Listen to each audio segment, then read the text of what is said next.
मुख्यमंत्री देवेंद्र फडणवीस बोलतायत, थेट ऐकूया।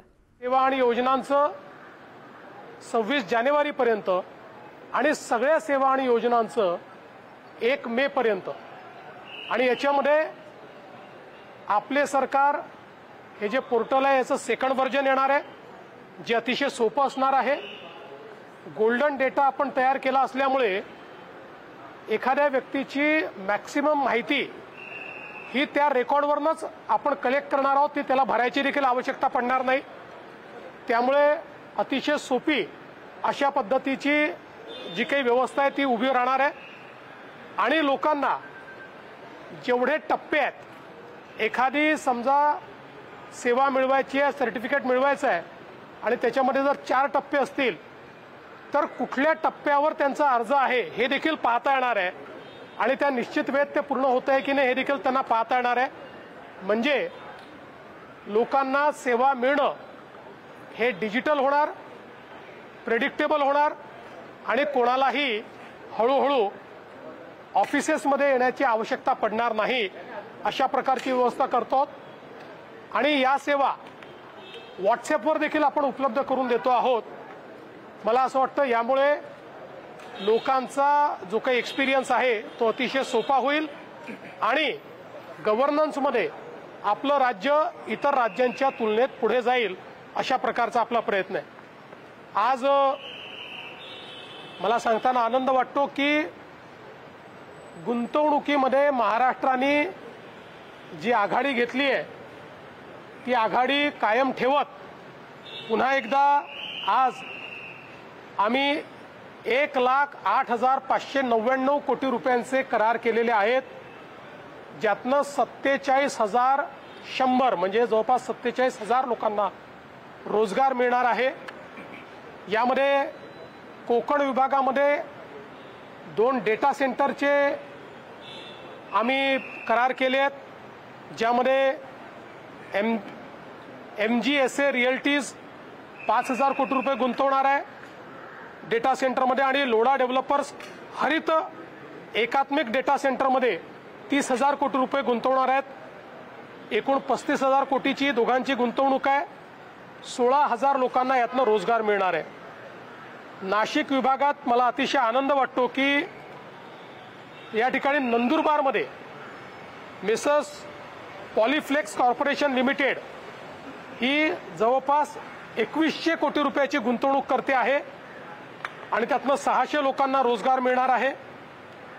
आणि विदर्भामध्ये काटोलमध्ये रिलायन्स कन्झ्युमर प्रॉडक्ट लिमिटेड एक फूड पार्क आणि शीतपेय पार्क त्या ठिकाणी तयार करतायत। 1513 कोटीची गुंतवणूक आहे, 500 लोकांना रोजगार आहे। आणि मेसर्स अदानी एंटरप्राइजेस लिमिटेड हे कोल गॅसिफिकेशन आणि डेरायव्हेटिव्स अशा प्रकारची 70,000 कोटी रुपयाची गुंतवणूक करतायत, त्यातनं जवळपास 30,500 लोकांना रोजगार मिळणार आहे। अशी एकूण महाराष्ट्राच्या विविध भागांमध्ये 1,08,599 कोटीची गुंतवणूक आणि 47,000 लोकांना रोजगार याचे करार आज आपण या ठिकाणी केले आहेत।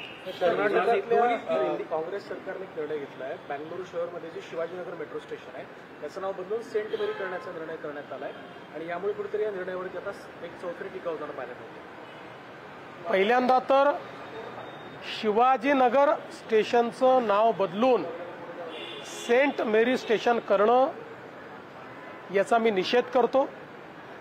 एक प्रकारे छत्रपती शिवरायांचा अपमान करण्याचं काम हे कर्नाटकची काँग्रेस सरकार करते, याचं मला दुःख आहे, पण मला याचं नवल वाटत नाही।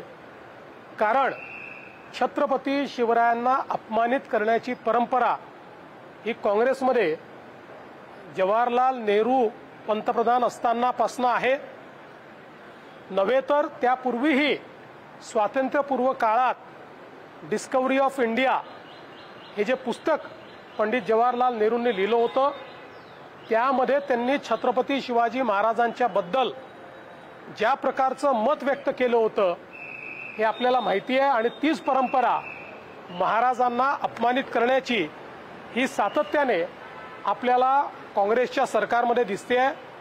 आम्ही याचा निषेध करतो आणि मी तर ईश्वराला प्रार्थना करतो की ईश्वराने काँग्रेसच्या मुख्यमंत्र्यांना सुबुद्धी द्यावी आणि ज्यांच्यामुळे या देशाने स्वराज्य पाहिलं असे छत्रपती शिवराय यांचं नाव बदलून त्या ठिकाणी अशा प्रकारे कुठेतरी धार्मिक अशा प्रकारची एक विरोधी व्यवस्था उभी करायची आणि तेढ निर्माण करायचं हे ते करणार नाहीत अशी सुबुद्धी त्यांना मिळावी अशी माझी अपेक्षा आहे. हिंदीच्या बाबतीत तुम्ही नागपूरचा उल्लेख केला, कोकण खानदेशचा उल्लेख केला, पण मराठवाडा ज्या भागात खरं तर अनेक बेरोजगारी हे देखील अशा पद्धतीचे आंदोलन ज्यावेळेस होतात त्यामुळे एक मुख्य कारण त्यापैकी एक राहिलेलं आहे. मराठवाड्याच्या बाबतीत येत्या काळात किंवा मागे जे प्रोजेक्ट झाले त्या संदर्भातली काही आढावा बैठक आहे. आज या 3 भागामध्ये गुंतवणूक आली असली तरी 15 दिवसापूर्वी ज्यावेळेस आम्ही घोषणा केली होती त्यावेळेस जास्तीत जास्त गुंतवणूक ही मराठवाड्यात होती. मराठवाड्यामध्ये आणि विशेषतः आता DMIC असेल, छत्रपती संभाजीनगर असेल, जालना असेल आणि समृद्धीवर